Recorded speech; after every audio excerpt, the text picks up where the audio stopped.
Hi, I'm Freya from Expecting.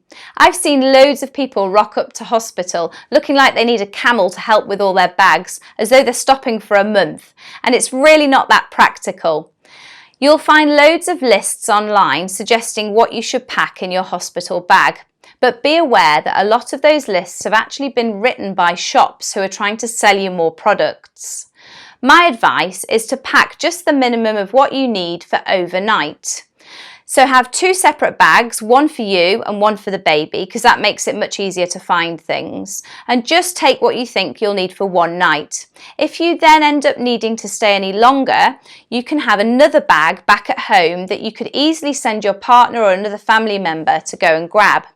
In this extra bag at home, you can have more supplies, so more underwear for you, more nappies, more baby grows, that kind of thing.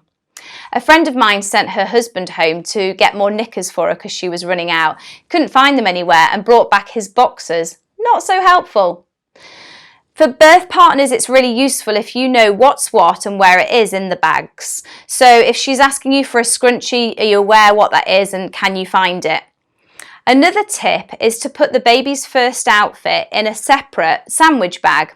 So within that, put a vest, put a baby grow, a hat, a nappy and a cardigan. We don't normally suggest that babies wear hats indoors, but we do for the first 24 hours. They're not very good at regulating their temperature in the first 24 hours, and therefore we do encourage hats to be worn in that time. If you do have to go to theatre, the midwife will very often ask you where everything is for the first outfit, and if you're not sure and scrambling through it, it can be a bit of a pain, but if they're all ready in a sandwich bag, you can just grab them.